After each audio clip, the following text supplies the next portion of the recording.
World headlines के बाद शुरू करते हैं आज की सबसे बड़ी और अहम खबर। सीरिया में टूट गया है सीज फायर। सीरिया पर फिर शुरू हुई इजराइल बमबारी और सीरिया के दिएरा में इजरायली बमबारी शुरू हुई है। बड़ी जानकारी इस वक्त आ रही है, स्वेदा में भी इजरायली सेना ने बरसाए हैं बम। इस वक्त की सबसे बड़ी और अहम जानकारी आप तक पहुंचा रहे हैं। साथ ही एक और बड़ी खबर आ रही है अभी जस्ट नाउ सीरिया के स्वेदा में भीषण जंग हो गई है। द्रूज बेदोइन के भीषण गोलीबारी हुई है। बहुमंजिला इमारतों में आग की लपटें और उसकी तस्वीरें आपके सामने है। देखिए आसमान में उठता हुआ है धुएं का गुबार, अभी का है, धुएं में छिप गया है स्वेदा शहर। ये अभी की तस्वीरें।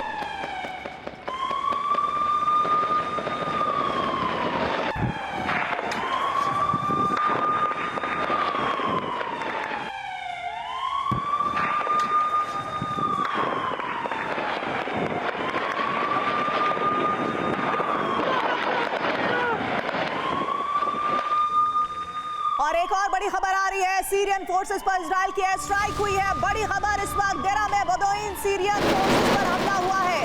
रूस के समर्थन में जंग लड़ रहा है इजराइल। और ये देखिए तस्वीरें आपके सामने, ये अभी की तस्वीरें हैं। सीरियन फोर्सेस पर इजराइल की एयर स्ट्राइक हुई है।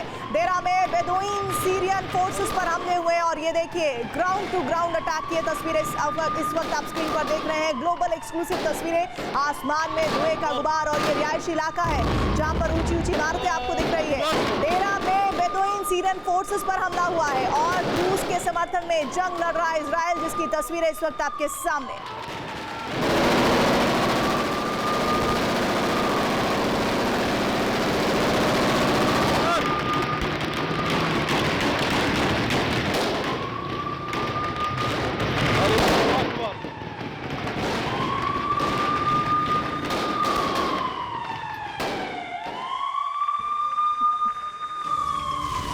बड़ी खबर आ रही है, स्वेदा जंग की भयानक तस्वीर आपको हम दिखाने जा रहे हैं। अब ये देखिए आपके सामने लड़ाकों ने लोगों को गोली मारी है। चौराहे पर इकट्ठा करके लोगों को गोली मारने की ये तस्वीरें दिल दहला देने वाली है। स्वेदा से कुछ देर पहले ये तस्वीरें हमें मिली है जो हम आप तक पहुंचा रहे हैं। स्वेदा जंग की ये सबसे भयानक तस्वीर आपके सामने है। लड़ाकों ने लोगों को गोली मार दी है। चौराहे पर इकट्ठा किया गया लोगों को और फिर लोगों को गोली मार दी गई है। दहशत की ये तस्वीरें कैमरे में रिकॉर्ड हुई है और हम आपको ये ब्लर करके तस्वीरें इसलिए दिखा रहे हैं क्योंकि वाकई में ये डरा देने वाली भयानक स्वेदा से आ रही तस्वीरें हैं जहां पर जंग के दरमियान लड़ाकों ने लोगों पर ही, जो सिविलियंस हैं उन पर ही गोली चला दी है। चौराहे पर इकट्ठा कर इन्हें गोली मार दी है।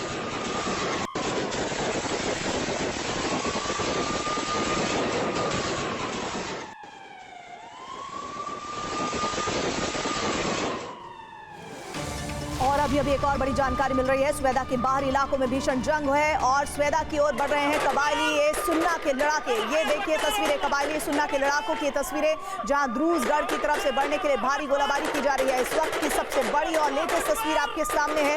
स्वेदा के बाहरी इलाकों में इस वक्त भयानक जंग छिड़ी हुई है। स्वेदा की ओर बढ़ रहे हैं कबायली सुन्ना के लड़ाके और द्रूजगढ़ की तरफ बढ़ने के लिए ये भारी गोलीबारी की जा रही है।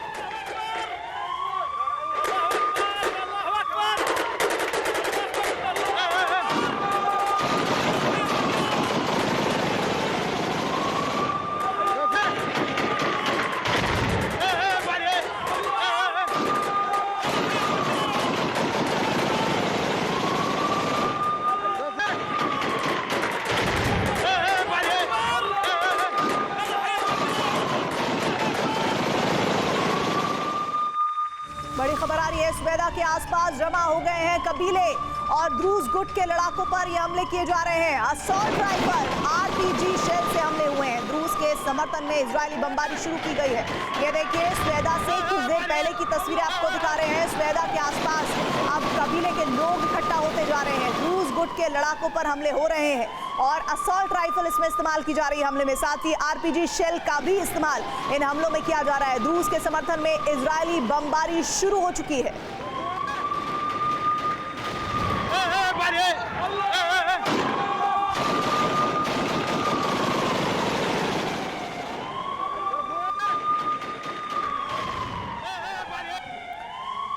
आपको सीरिया में रक्तपात की अब दो तस्वीरें दिख रही हैं स्क्रीन पर। एक तरफ सीरिया में इजरायली वायुसेना बमबारी कर रही है तो दूसरी ओर जमीन पर द्रूज और अरब कबीलों की जंग छिड़ी हुई है, इसमें बड़ी संख्या में लोग मारे जा रहे हैं। तस्वीरें इस वक्त दक्षिण सीरिया में मचे कत्लेआम को दिखा रही हैं और आसमान से सीरिया पर बमबारी की देखिए तस्वीरें जो इस वक्त पूरे के पूरे शहर को किस तरह से धुएं से भर दे रही है। ये आपके सामने दूसरी तस्वीर, जमीन पर द्रूज और कबीले की जंग जारी है।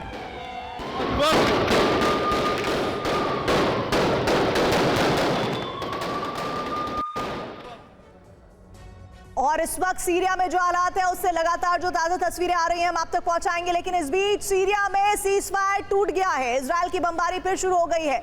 उधर यूक्रेन में भी विनाश का भयानक मंजर नजर आ रहा है। ट्रंप ने पुतिन को 50 दिनों की जो डेडलाइन दी है उससे रूसी सेना को की विजय का मौका मिल गया है।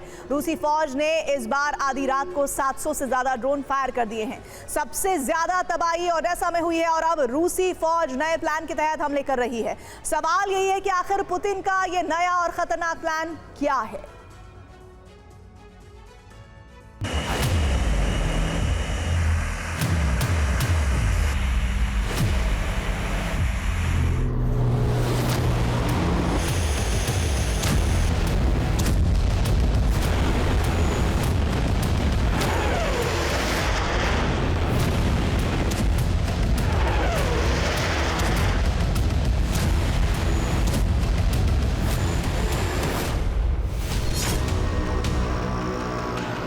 अमेरिकी राष्ट्रपति डोनाल्ड ट्रंप ने जो फैसला किया है उससे युद्ध बहुत भयावह हो गया है।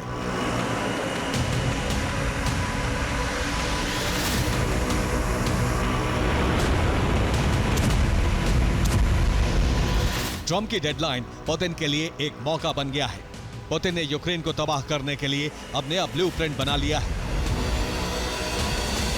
पुतिन का जो खतरनाक प्लान है उसके मुताबिक ट्रंप की डेडलाइन पूरी होने से पहले ही यूक्रेनी फोर्स सरेंडर कर सकती है।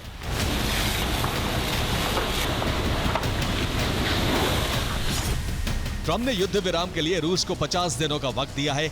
इन 50 दिनों के अंदर ही रूस को सीज फायर करने का अल्टीमेटम दिया गया है।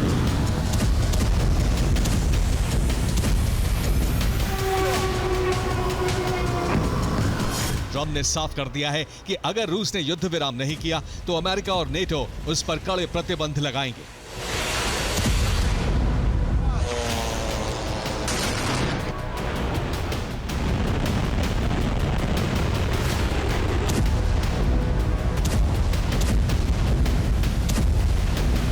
पुतिन पर ट्रंप की इस धमकी का कोई असर नहीं पड़ा। यकीन न हो तो विनाश के इन भयावह मंजर को देखिए।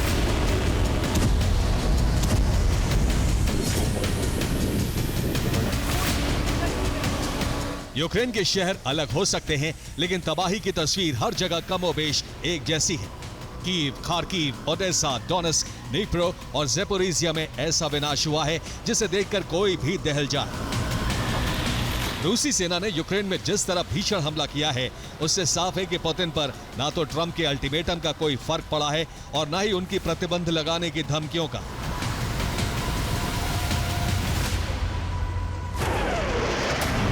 आधी रात को रूस ने ऐसा विध्वंसक हमला किया कि यूक्रेन के करीब 8 प्रांतों में विनाश का भयावह मंजर नजर आने लगा। ओडेसा और कीव में तो वॉर इमरजेंसी लग गई है।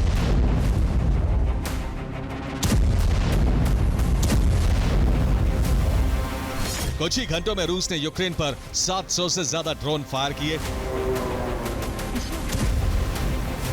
इतना ही नहीं, एंगल्स एयरबेस से रूस के TU-95 और TU-160 बॉम्बर उड़े। उन्होंने यूक्रेनी शहरों पर मिसाइलों की बरसात की। रूसी सेना ने जमीन से स्कंदर बैलिस्टिक मिसाइलों से हमला किया। इसके बाद यूक्रेन के ज्यादातर शहर बुरी तरह से दहल उठे।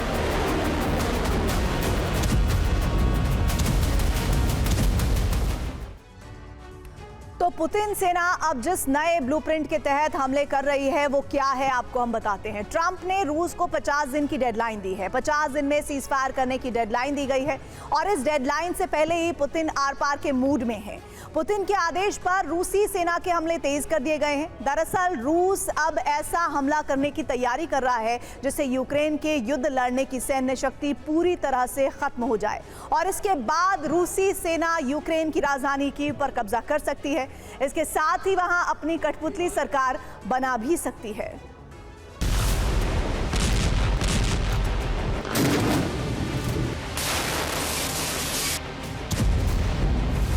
अपने इस लक्ष्य को पूरा करने के लिए पुतिन सेना कीव समेत पूरे यूक्रेन में जल, थल और नभ से जबरदस्त हमले कर रही है।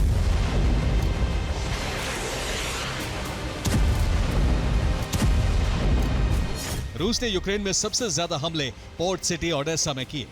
ओडेसा में न सिर्फ यूक्रेन के पोर्ट को नुकसान पहुंचा, बल्कि कई इमारतें भी बर्बाद हो गई। रिपोर्ट तो यह भी है कि विस्फोट में यूक्रेन का हथियार गोदाम भी ध्वस्त हुआ है। ओडेसा में रूस का अब तक का यह सबसे बड़ा हमला माना जा रहा है। धमाकों में शॉपिंग सेंटर और फार्मेसी भी तबाह हो गई। कई लोगों के मारे जाने की रिपोर्ट है। ओडेसा में रूस इतना जबरदस्त हमला इसलिए कर रहा है क्योंकि अमेरिका और नेटो यूक्रेन को ब्लैक सी के जरिए हथियार सप्लाई कर रहे हैं। नेटो के ये हथियार ओडेसा पोर्ट पर पहुंच रहे हैं। यही वजह है कि रूसी सेना ओडेसा पोर्ट को तबाह करने में जुट गई है।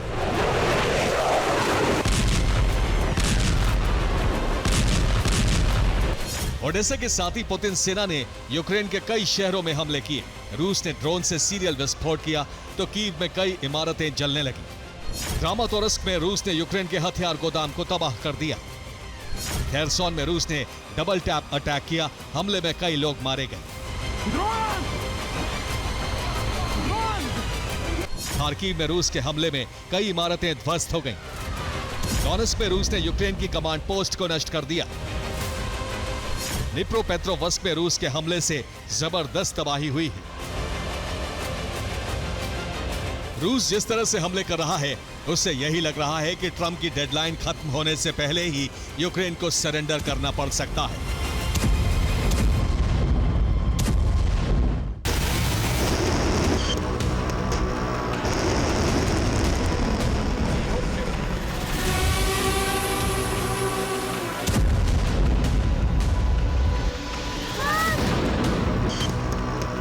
ज़ेलेंस्की भयभीत है क्योंकि उन्हें पता है कि पुतिन और उनकी सेना 50 दिन की डेडलाइन खत्म होने से पहले ही यूक्रेन को परास्त करना चाहती है। यही वजह है कि यूक्रेनी फोर्स जंग में बने रहने के लिए रूसी धरती पर गुरिल्ला हमले कर रही है। रोस्टोव में यूक्रेन ने ड्रोन हमले कर रूसी सैन्य बेस को तबाह कर दिया। यूक्रेन के हमलों की वजह से रोस्टोव में काफी देर तक रेल और सड़क यातायात ठप रहा। सीरियल ड्रोन विस्फोट से मॉस्को में कई इमारतें बर्बाद हो गई। रूस का दावा है कि उसने मॉस्को में यूक्रेन के 13 ड्रोन को हवा में ही तबाह कर दिया। कुर्स्क में GBU-39 बम से हमले कर यूक्रेन ने रूस के 7 हथियारों को जला दिया। रूस के लिपिट्स्क में भी जबरदस्त तबाही हुई है। यूक्रेन पूरी ताकत से जंग में बने रहने की कोशिश कर रहा है, लेकिन रूसी सेना जिस तरह से हमले कर रही है उसके सामने बहुत दिनों तक टिक पाएगा इसकी संभावना बहुत कम है। Bureau report, TV9 Bharatvarsh. बड़ी खबर इस वक्त मिल रही है। स्वेदा की सड़कों पर गोलीबारी की नई तस्वीर आ गई है। दरअसल द्रूज बेदुइन लड़ाके आमने सामने आ गए हैं। सड़कों से गुजरती आ रही हैं महिलाएं और ये देखिए वहां पर अटैक की तस्वीरें हड़बड़ाती दौड़ती हुई सी नजर आ रही है। सड़कों से गुजरती नजर आ रही महिलाओं के बीच देखिए लगातार गोलीबारी हो रही है।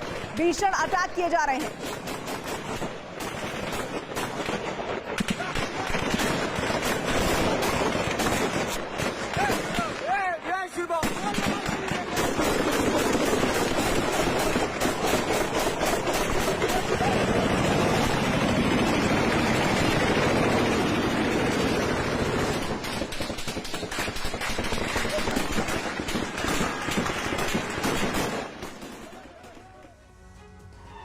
बड़ी खबर एक और मिल रही है। स्वेदा के बाहरी इलाकों में जुटे हैं कबायलियों के लड़ाकों का बड़ा जमावड़ा नजर आ रहा है तस्वीरों में। और आज रात द्रूज पर हो सकते हैं बड़े अटैक। ये देखिए तस्वीरें इस वक्त आपको हम दिखा रहे हैं। वहां पर ग्राउंड पर किस तरह से कबायली लड़ाके मौजूद है। स्वेदा के बाहरी इलाकों में ये लड़ाके जुट रहे हैं।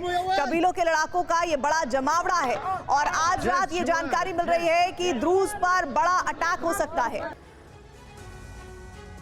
यूक्रेन को रूस के साथ लंबी जंग के लिए तैयार किया जा रहा है, क्योंकि नेटो की सीक्रेट रिपोर्ट है कि जंग अब डबल फ्रंट पर शुरू होगी। इसलिए यूक्रेन को नए Patriot air defence system, Abrams tanks, air to air मिसाइलें, एयर टू सरफेस मिसाइलें दी जा रही हैं। इसके साथ ही यूक्रेन के पायलटों को नए जेट उड़ाने की ट्रेनिंग भी दी जाएगी। नेटो के इस नए जखीरे को कैसे तबाह करना है, रूस ने ये प्लानिंग भी तैयार कर ली है। इस रिपोर्ट में हम आपको बताने वाले हैं कि वो दूसरा फ्रंट कौन सा है जहां नेटो जंग लड़ने की तैयारी कर रहा है, और नेटो के हथियारों को कबाड़ बनाने वाला पुतिन का ब्लूप्रिंट क्या है।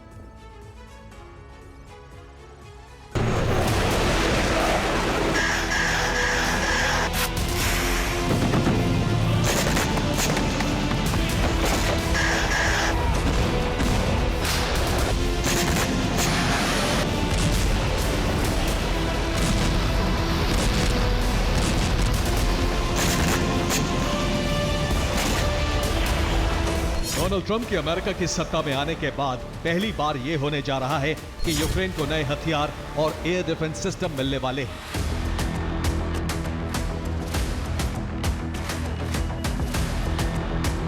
कुछ महीने पहले तक जिस यूक्रेन की अहमियत ट्रंप के लिए कुछ नहीं थी, उस पर अचानक से मेहरबान होने के पीछे बहुत बड़ी रणनीति है।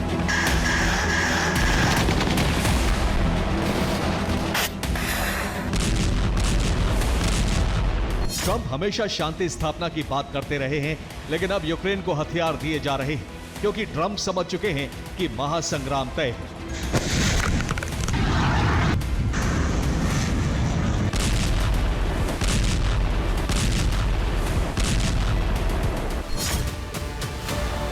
यूक्रेन को रूस के साथ लंबी जंग के लिए तैयार किया जा रहा है।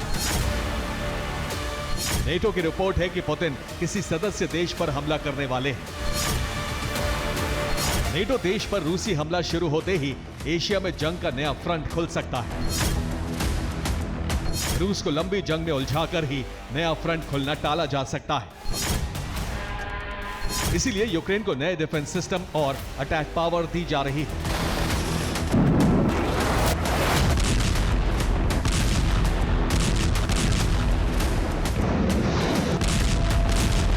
अठारह जुलाई को कई बड़े घटनाक्रम हुए हैं जो रूस यूक्रेन युद्ध की दशा और दिशा बदल सकती है।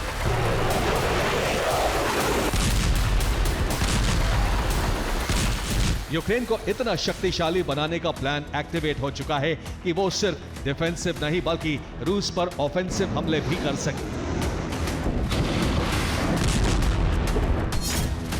जर्मनी के चांसलर फ्रेडरिक मर्ज ने कहा है कि रूस जमीन पर डीप स्ट्राइक नेटो के डिफेंस प्लान का हिस्सा है। फ्रांस के राष्ट्रपति इमैनुअल मैक्रों से जेलेंस्की की फोन पर 1 घंटे बातचीत हुई है। यूक्रेन के पायलटों को मिराज फाइटर जेट उड़ाने की ट्रेनिंग फ्रांस में दी जाएगी। यूक्रेन को रूस पर बड़े हमलों के लिए तैयार किया जा रहा है।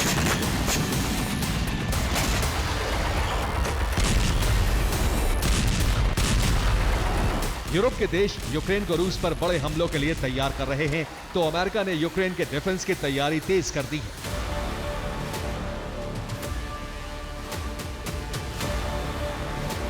अमेरिका से यूक्रेन को पैट्रियट एयर डिफेंस सिस्टम मिलने वाले हैं, लेकिन अब इनको जल्द ही कीव तक पहुंचाने के लिए नया रूट तैयार किया गया है।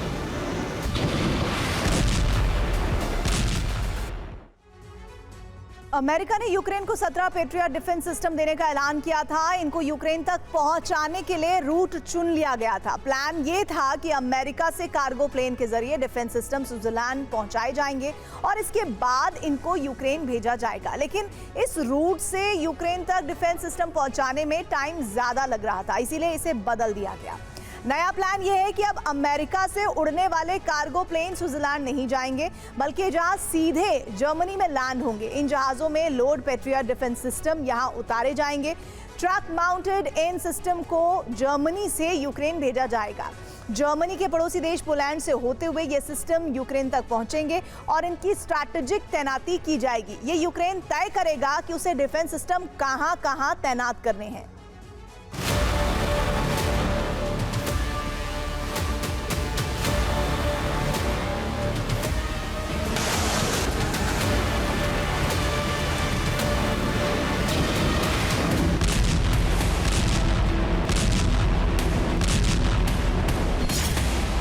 डिफेंस के साथ साथ ऑफेंसिव पावर बढ़ाने के लिए भी हथियार दिए जा रहे हैं। ऑस्ट्रेलिया से यूक्रेन को 49 अब्राम्स टैंक मिलने वाले हैं। इसके साथ ही अमेरिका से AIM-120 एयर टू एयर मिसाइलें दी जाएंगी। इन मिसाइलों की असेंबलिंग बेल्जियम में की जाएगी ताकि यूक्रेन को जल्द ही मिसाइलें मिल सकें।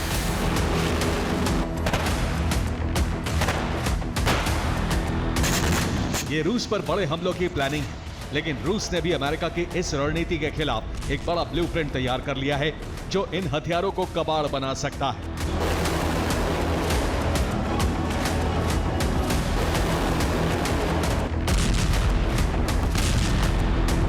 पहला प्लान है पैट्रियट डिफेंस सिस्टम को खाक करना। इसके लिए रूस मिसाइल और ड्रोन की रणनीति बना चुका है। करोड़ों रुपए के पैट्रियट को खत्म करने का पहला प्लान है कामिकाज़ी ड्रोन। पैट्रियट 100 मीटर की ऊंचाई पर उड़ते प्रोजेक्टाइल को ट्रेस नहीं कर पाता है, इसे डेड जोन कहा जाता है। इसी कमी का इस्तेमाल करते हुए पैट्रियट पर ड्रोन हमले किए जाएंगे।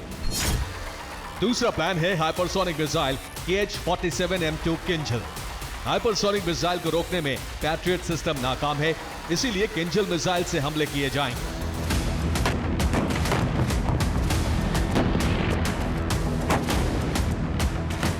इसके अलावा अब्राम्स टैंकों पर काउंटर प्लान भी तैयार है। इसके खिलाफ रूस अपना मार्कर रोबोट उतारने वाला है। रूस का ये रोबोट टैंक पहले भी यूक्रेन के 5 अब्राम्स टैंक को कबाड़ बना चुका है।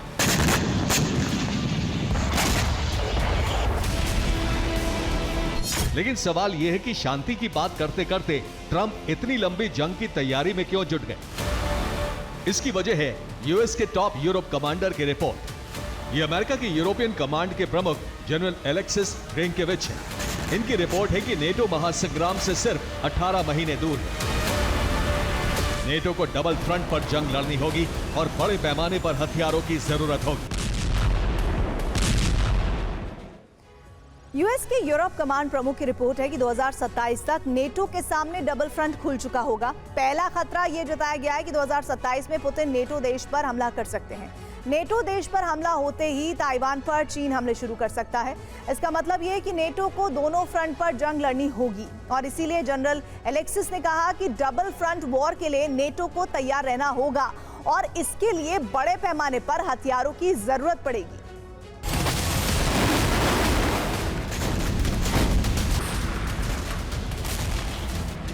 बीते 3 साल से यूरोप और अमेरिका रूस की शक्ति को कम करने की कोशिश में लगे हैं ताकि पुतिन नेटो के किसी भी देश पर हमला करने की हिम्मत ना करें।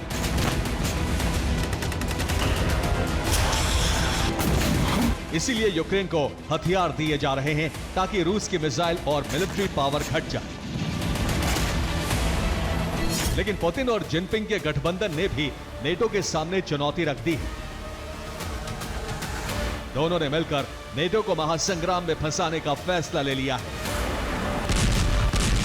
यानी जंग सिर्फ यूक्रेन तक सीमित नहीं रहने वाली है, इसका विस्तार एशिया तक हो सकता है। Bureau report TV9 Bharatvarsh. बड़ी खबर इस वक्त आ रही है। कबायली सुन्ना के लड़ाके की गोलीबारी की जानकारी है। पश्चिमी स्वेदा में कई इलाकों पर कब्जा हुआ है। द्रूज लड़ाके मैदान छोड़कर भाग गए हैं। कबायली सुन्ने को लेकर एक बड़ी जानकारी आ रही है और खबर ये पता चल रही है इस वक्त की कबायली सुन्ना के लड़ाके की गोलीबारी की तस्वीरें आप देख रहे हैं। दूसरे तरफ ये भी जानकारी आई है कि इस दरमियान द्रूज के जो लड़ाके हैं वो मैदान छोड़कर भाग गए हैं।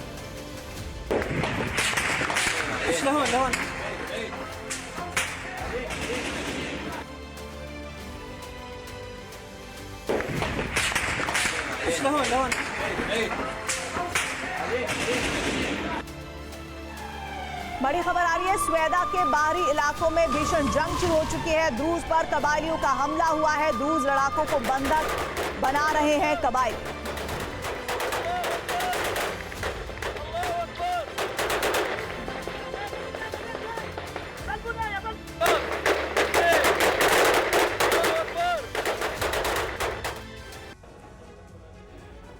अमेरिका ने तुर्की के साथ मिलकर इजराइल सीरिया में युद्ध विराम का ऐलान किया था, जो कुछ घंटे भी नहीं चल पाया, या सिर्फ दिखावे के लिए ऐसा किया गया था क्योंकि दक्षिण सीरिया के स्वेदा, द्रूज और बेदोइन में घमासान जारी है। खूनी संघर्ष सबसे विध्वंसक दौर में जा पहुंचा है। सीरिया के राष्ट्रपति अल शरा ने बेदोइन लड़ाकों को समर्थन का ऐलान कर दिया है, जबकि द्रूज के लिए इजराइल और यूएन शांति सेना स्वेदा में घुस गई है। अब यह सीधे तौर पर सीरिया और इजराइल की जंग बन चुकी है, जिसमें कई और देश शामिल होने के आसार बढ़ गए हैं। यानी सीरिया एक बार फिर से युद्ध का एपिसेंटर बनने जा रहा है।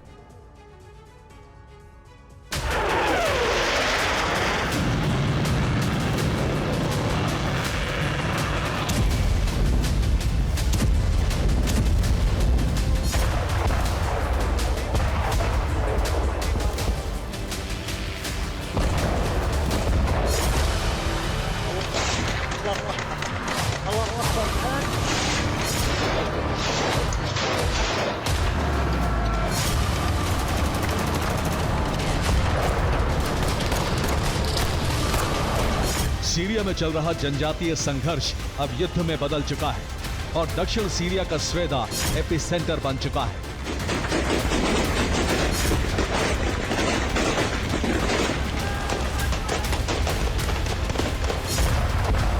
क्योंकि इजराइल की बमबारी के बाद से सीरिया सरकार बौखला गई है। अब अल शरा ने खुलकर बेदोइन जनजाति का साथ देने का ऐलान कर दिया है।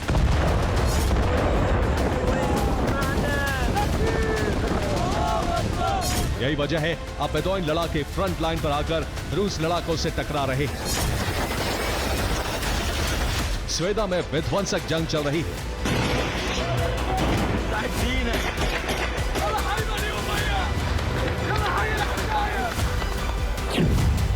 रूस बेदोइन में खूनी संघर्ष। पहली तस्वीर। ये पहली तस्वीर रात की है, जब हजारों लड़ाके स्वेदा की तरफ बढ़ते देखे गए। ट्रक, बस, बख्तरबंद गाड़ियों में लदकर लड़ाके स्वेदा की तरफ भेजे गए, जो अल शरा सेना के फरमान के बाद निकल पड़े। इन्हें हथियार और वाहन सीरिया सरकार ने दिए। साथ ही अल शरा का संगठन HTS भी इनकी मदद कर रहा है। अब स्वेदा में द्रूज लड़ाकों से आर पार की जंग शुरू हो गई। द्रूज बेदोइन में खूनी संघर्ष। दूसरी तस्वीर।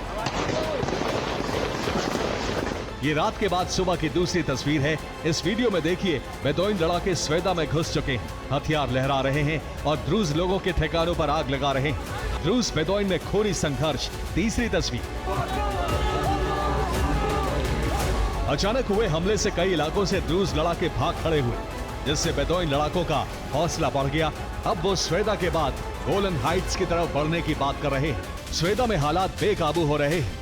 द्रूज युद्ध में पिछड़ रहे हैं। हालांकि इजराइल लगातार एयर स्ट्राइक कर रहा है, लेकिन अल शरा के ऐलान के बाद से बेदोइन और दूसरी जनजातियों के लड़ाके स्वेदा पहुंचकर जमीनी युद्ध शुरू कर चुके हैं, जिन्हें रोकने के लिए इजराइल के कहने पर यूएन शांति सेना स्वेदा पहुंच चुकी है। ये उसी का वीडियो है, जिसमें टैंक और बख्तरबंद वाहनों के साथ हजारों सैनिक स्वेदा पहुंच रहे हैं, जो द्रूज की मदद करेंगे, जिससे बेदोइन लड़ाकों को स्वेदा से धकेला जा सके। अब ये सीधे तौर पर इजराइल और सीरिया में जंग बदलती दिख रही है, जिसमें अल शरा और बेंजामिन भिड़ रहे हैं। यानी सीरिया एक बार फिर से युद्ध का मैदान बन चुका है और इस बार दक्षिणी सीरिया को लेकर इजराइल पूरी ताकत लगा रहा है, जबकि बहाना द्रूज की सुरक्षा का ले रहा है। सीरिया में सबसे बड़ा विध्वंस जारी है। द्रूज बेदोइन जनजाति में टकराव खूनी संघर्ष में बदल चुका है। सीरिया में बेदोइन जनजाति की जनसंख्या करीब 5 लाख है, जबकि द्रूज जनजाति के 7 लाख लोग हैं। जबकि लेबनान में भी द्रूज की संख्या अच्छी खासी है। वहां बेदोइन सिर्फ 10,000 हैं, जबकि द्रूज की आबादी 5 लाख है।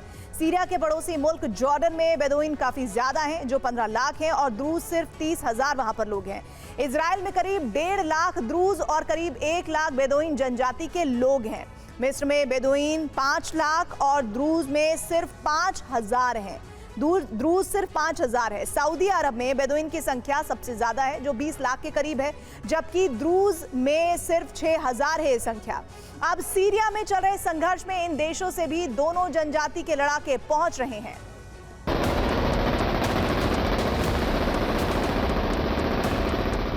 हालात गंभीर होते जा रहे हैं, जबकि अमेरिका का दावा है कि इजराइल और सीरिया युद्ध विराम के लिए सहमत हो गए हैं।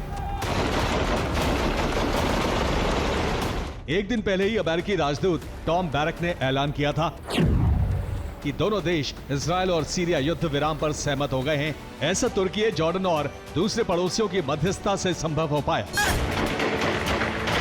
यानी दुनिया को युद्ध विराम की तस्वीर दिखाई जा रही है, जबकि हकीकत कुछ और है।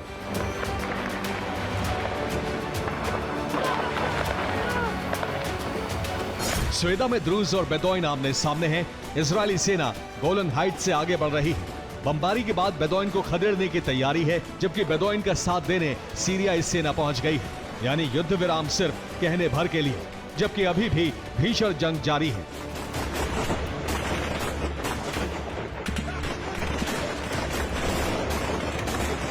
इस बीच द्रूज की तरफ से डिमांड की गई है कि सुवेदा का विलय इजराइल में किया जाए। ये डिमांड द्रूज जनजाति के हिकमत अल हिजरी गुट की तरफ से की गई है। सीरियाई सेना समर्थित बेदोइन लड़ाकों का साथ देने अरब की दूसरी जनजाति के लड़ाके भी पहुंच गए हैं, जो सुवेदा के वालघा में सक्रिय हैं, जहां द्रूज लड़ाकों का कत्लेआम किया जा रहा है।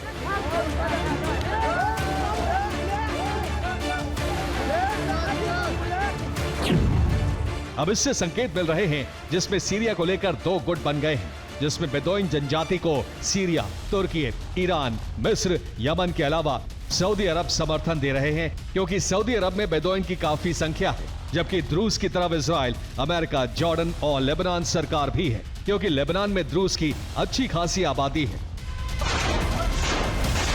साथ ही संयुक्त राष्ट्र शांति सेना भी साथ दे रही है, जिसमें अमेरिका, फ्रांस, ब्रिटेन के सैनिक शामिल हैं, जो हर हाल में द्रूजों का कत्लेआम रोकने के लिए आगे बढ़ रहे हैं, जिसकी आड़ में इजरायली सेना दक्षिण सीरिया में इलाका कब्जा कर रही है। गोलन हाइट्स का विस्तार करके बफर जोन बनाया जा रहा है।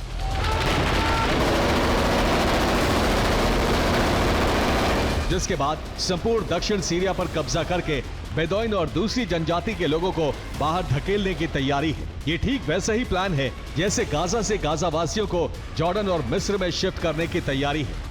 बस अंतर इतना है कि गाजा में यहूदी बस्तियां बसाई जाएंगी, जबकि दक्षिण सीरिया में द्रूज कॉलोनियां बनेगी, जिन पर इजराइल का कंट्रोल रहेगा।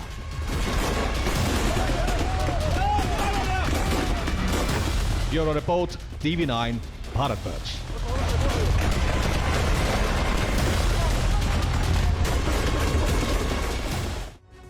बड़ी खबर आ रही है, द्रूज लड़ाकों की बंधक बनाने की तस्वीर आपके सामने होगी थोड़ी देर में। द्रूज लड़ाकों को बंधक बना रहे हैं कबायली। स्वेदा के बाहरी इलाकों में भीषण जंग की जारी रहने की खबरें और तस्वीरें आपके सामने हैं। और अब यह खबर है कि द्रूज लड़ाकों को बंधक बनाया जा रहा है।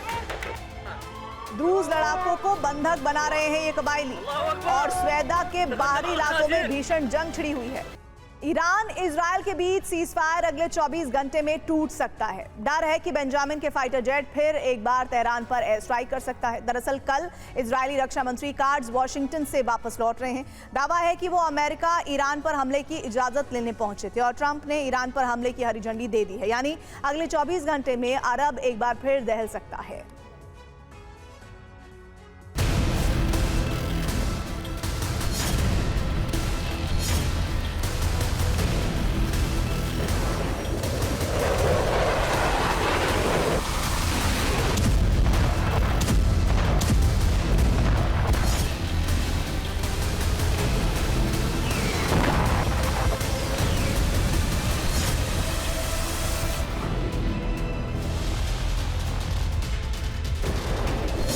ईरान पर इजराइल फिर एक बार वैसा ही हमला कर सकता है जैसा 12 जून की रात किया गया था।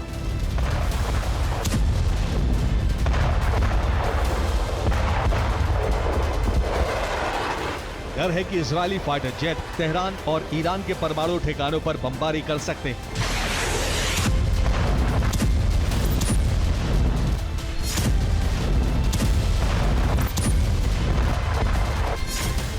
माना जा रहा है कि इजराइल काट्स के वॉशिंगटन दौरे पर ईरान पर हमले का ब्लूप्रिंट फाइनल हो चुका है। इजरायली रक्षा मंत्री काट्स 3 दिन के वॉशिंगटन दौरे पर थे, जहां उनकी मुलाकात अमेरिकी रक्षा मंत्री पीट हेग्सेथ से हुई। इस मीटिंग में ईरान के परमाणु खतरे और प्रॉक्सी को हथियार ट्रांसफर पर बात हुई। माना जा रहा है कि इसी मीटिंग के दौरान ईरान पर हमले का ब्लूप्रिंट भी तैयार किया गया।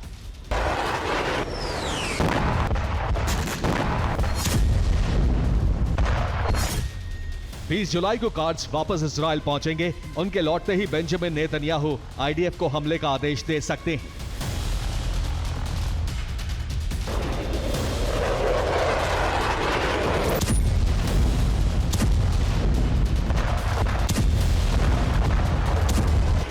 जिसके बाद इजरायली फाइटर जेट ईरान पर नॉन-स्टॉप हमले शुरू कर देंगे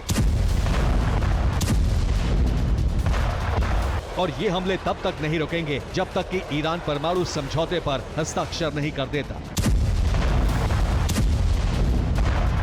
इस बात की भनक ईरान को भी है। यही वजह है कि तेहरान में आईआरजीसी की हाई लेवल मीटिंग की गई। इस मीटिंग में आईआरजीसी के commander in chief Mohammad Pakpour और आर्मी चीफ आमिर हातमी भी शामिल हुए। मीटिंग के दौरान आईआरजीसी चीफ ने कहा, जहां युद्ध रुका था हम ठीक वहीं से उसे शुरू करने के लिए तैयार हैं। हमलावरों को बख्शा नहीं जाएगा। वहीं आमिर हातमी ने कहा, ईरान पूरी ताकत से हर हमले का जवाब देगा।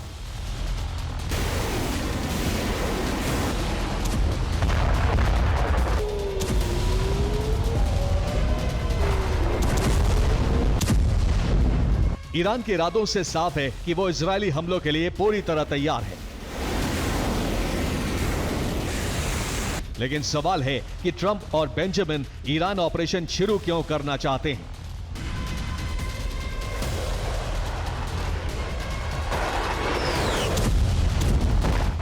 इसकी दो बड़ी वजह हैं। पहली, नतांस और इस्फहान परमाणु प्लांट दोबारा शुरू होना और दूसरी, ईरानी प्रॉक्सी संगठनों को हथियारों की सप्लाई।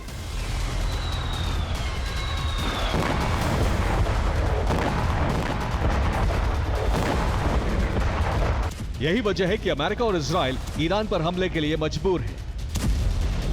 ट्रंप और बेंजामिन को डर है कि अगर अभी ईरान को नहीं रोका गया तो वो जल्द परमाणु शक्ति हासिल कर लेगा और इसके बाद खामनेई को काबू करना असंभव होगा।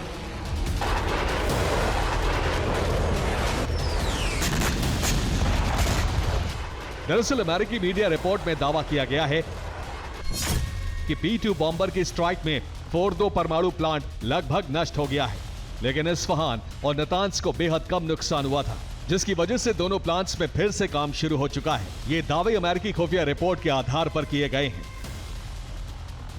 हालांकि ट्रंप प्रशासन लगातार इन रिपोर्ट्स का खंडन कर रहा है और इन्हें फेक मीडिया रिपोर्ट्स करार दे रहा है। लेकिन ईरानी परमाणु ठिकानों से आ रही सैटेलाइट तस्वीरें और वहां बढ़ती हलचल ट्रंप प्रशासन के इस खंडन पर सवाल खड़े कर रही है।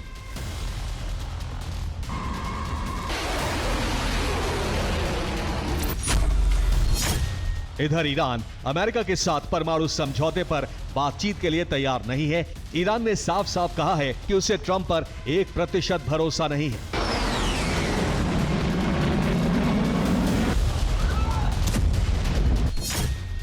ईरानी विदेश मंत्री ने अपने एक बयान में कहा, अमेरिका ही 2015 में हुए समझौते से पीछे हटा था। अमेरिका ने ही वार्ता के बीच सैन्य विकल्प चुना। वो अमेरिका ही था जिसने हम पर बम गिराए। अमेरिका पर विश्वास करना हमारे लिए मुश्किल है।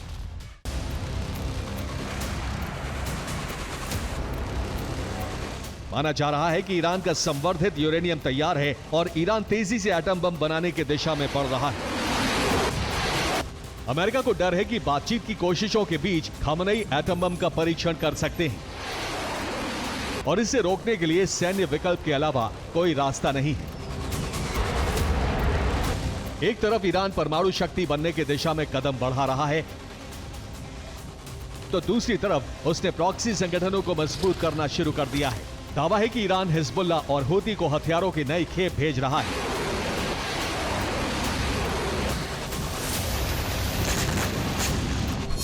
यमन के नेशनल रेजिस्टेंस फोर्स ने समंदर में हथियारों का जखीरा पकड़ा है। हथियारों का जखीरा ईरान से लाल सागर की तरफ जा रहा था। इन हथियारों को लकड़ी के छोटे जहाज के जरिए हूती के पास भेजा गया था।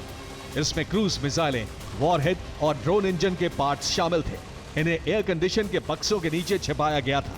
जहाज पर करीब 750 टन हथियारों के पार्ट्स मौजूद थे। यमन में पकड़ी गई ये अब तक की सबसे बड़ी सैन्य खेप है। दावा है कि प्रॉक्सी को मजबूत करने के लिए रूस और चीन भी ईरान की मदद कर रहे हैं। हिजबुल्लाह के लिए भेजी गई हथियारों की कई शिपमेंट भी पकड़ी गई हैं, जिनमें रूस एंटी टैंक मिसाइलें और चीनी ड्रोन मिलने का दावा किया गया है। ईरान के इन कदमों से बेंजामिन और ट्रंप की टेंशन बढ़ी हुई है।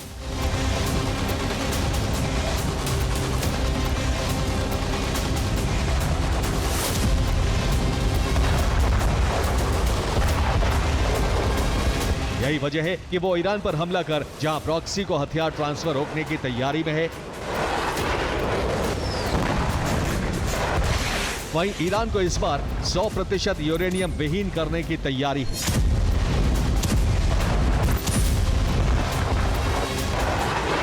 Bureau report, TV9 Bharat. रूस यूक्रेन की जंग का दायरा बढ़ता जा रहा है। जिस यूरोप को रूस के हमले का डर सता रहा है, वहीं यूरोप अब नेटो के बल पर रूस के कैलिनिनग्राद पर कब्जे की तैयारी कर रहे हैं। लेकिन पुतिन ने नेटो के इस प्लान का ऐसा जवाब तलाश लिया जो नेटो और यूरोप के लिए सबसे बड़ा संकट बन सकता है। अब क्या है वो संकट, देखिए इस रिपोर्ट में।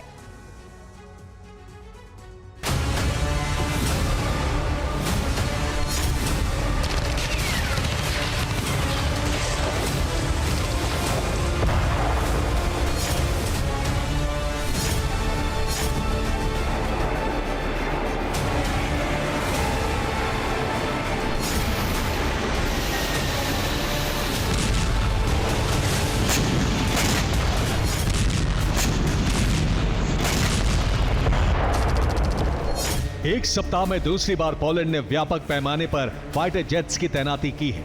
ये एक नेटो देश के रूप में सामान्य तैनाती मानी जा सकती थी, लेकिन रूस के साथ टकराव ने मकसद साफ कर दिया है, रूस को नुकसान पहुंचाना। लेकिन कैसे? सीधे युद्ध में उतरकर या प्लान कुछ और है? नेटो का प्लान, सैन्य अभियान। रूस के खिलाफ सैन्य अभियान में नेटो की भागीदारी अब तय है, और यह अनुमान नहीं है बल्कि नेटो का ऐलान है, जिसमें चेहरा बने हैं अमेरिकी सेना के यूरोप और अफ्रीका के कमांडर जनरल क्रिस्टोफर डॉनह्यू। उनके मुताबिक नेटो ने रूस के खिलाफ ऑपरेशनल तैयारी की है, जिसमें नेटो सेना कैलिनिनग्राद क्षेत्र की तरफ बढ़ेगी और कैलिनिनग्राद में तैनात रूसी सैनिकों को खत्म करेगी। इस तैयारी को रिकॉर्ड समय में अंजाम तक पहुंचाया जाएगा। ये बयान नहीं है बल्कि रूस के लिए चेतावनी है, जिसका सीधा मतलब है कि अगर रूस नहीं रुका तो फिर नेटो कुछ ही घंटों में कैलिनिनग्राद पर कब्जा कर सकता है। तो क्या रूस इस चेतावनी पर खामोश है? बिल्कुल नहीं।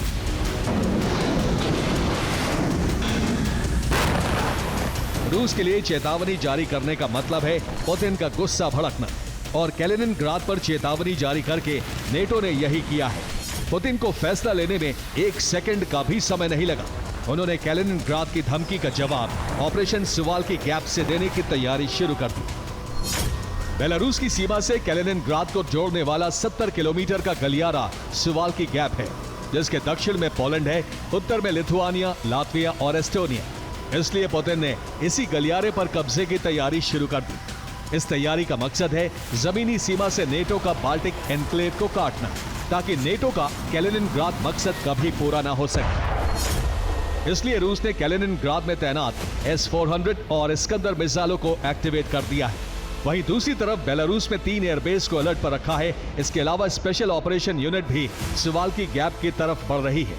और इससे भी ज्यादा अहम बात यह है कि सुवाल्की गैप पर कब्जा इसलिए भी आसान हो सकता है क्योंकि भौगोलिक स्थिति रूस के पक्ष में है, जिससे महज 48 घंटे में ही रूसी सेना इस कॉरिडोर को कब्जे में ले सकती है। अब सवाल नेटो के दावे पर है, क्या यह मुमकिन है कि कुछ ही घंटों में कैलिनिनग्राद पर कब्जा किया जा सके? इसे तैयारी के स्तर पर समझिए। इस समय पोलैंड में 10,000 से ज्यादा अमेरिकी सैनिक मौजूद हैं। इसके अलावा लिथुआनिया में रोटेशनल नेटो बटालियन है और बाल्टिक सागर में अमेरिका के 3 युद्धपोत तैनात हैं, जो कुछ हद तक नेटो की चेतावनी को सच में बदल सकते हैं। लेकिन ऐसा हुआ तो इस जंग में अब वो होगा जिसकी कल्पना अभी नहीं की गई है। कैलिनिनग्राद पर हमला हुआ तो सुवाल्की रूस के कब्जे में होगा, और इस गलियारे पर रूसी कब्जा हुआ तो पूरा यूरोप रूस के जाल में फंस जाएगा। पूरा बाल्टिक क्षेत्र रूस के कब्जे में आ जाएगा। Bureau report, TV9 Bharatvarsh. Gaza में बारूदी तबाही रोकने की हर मुमकिन कोशिश अब नाकाम ही साबित हुई है, पर अब मुमकिन है कि फिलिस्तीनियों की जमीन पर शांति स्थापित हो सकती है। लेकिन सवाल है किस कीमत पर? कीमत होगी फिलिस्तीनियों का ऐसा विस्थापन। ऐसा क्यों कहा जा रहा है, इस रिपोर्ट के जरिए इस खबर को समझिए।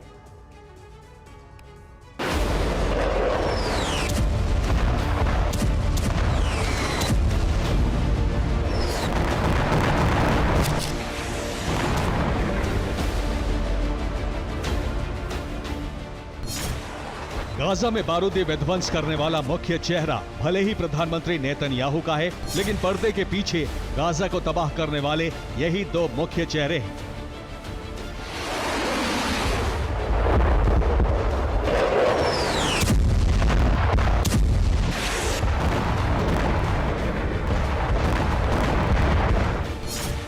जो अब ऐसे प्लान को अंजाम तक पहुंचाने की तैयारी कर रहे हैं,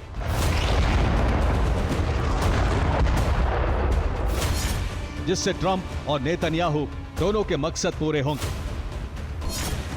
गाजा का विस्थापन, सीज फायर से अमन। गाजा को लेकर एक ऐसे प्लान को अंजाम दिया जा रहा है जो शांति स्थापना की दिशा में 2 कदम होंगे, लेकिन दोनों ही आपस में विरोधाभासी।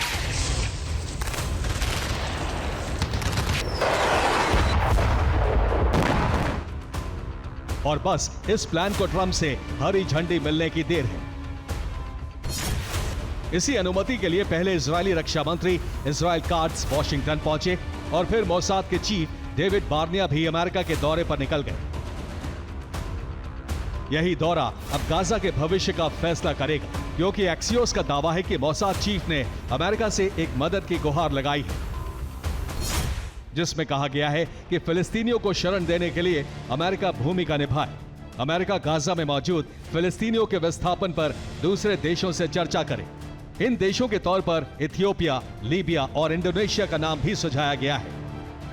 दरअसल जिस प्लान को लेकर इजरायली रक्षा मंत्री और मोसाद चीफ अमेरिका पहुंचे हैं, उसे फरवरी में दिए गए ट्रंप के सुझाव के अनुसार ही बनाया गया है।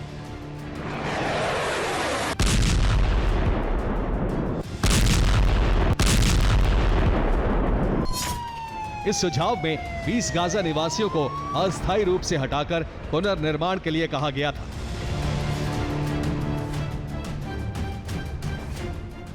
और अब इजराइल भी गाजा का विस्थापन चाहता है, यानी ट्रंप दरअसल इस प्लान को हरी झंडी नहीं देंगे, बल्कि वो गाजा पर कब्जा करेंगे। और ये ट्रंप के बयान से भी पता चलता है। दुनिया का सबसे तेज उड़ने वाला विमान एक बार फिर से उड़ान भर सकता है। कैलिफोर्निया में कॉनकॉर्ड X-59 की पहली टेस्टिंग की गई है।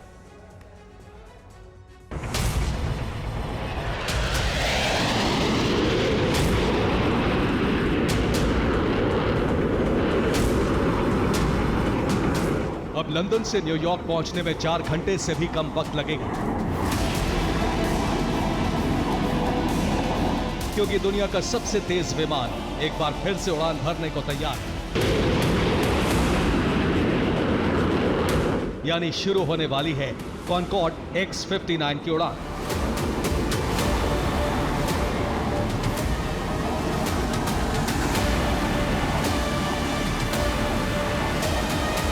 जिसकी टेस्टिंग शुरू हो गई है, जो अभी टैक्सी टेस्टिंग स्टेज में है, यानी रनवे से टेक ऑफ और लैंडिंग की टेस्टिंग की जा रही है, जिसके लिए पहली टेस्टिंग 10 जुलाई को कैलिफोर्निया के रनवे पर की गई। अभी लंदन से न्यूयॉर्क पहुंचने में 7 से 8 घंटे का वक्त लगता है, लेकिन X-59 से करीब 3.5 घंटे का वक्त लगेगा, जो अभी लगने वाले वक्त से करीब 4 घंटे कम होगा। X-59 कॉनकॉर्ड की स्पीड करीब 1590 किलोमीटर प्रति घंटे रहने की उम्मीद है।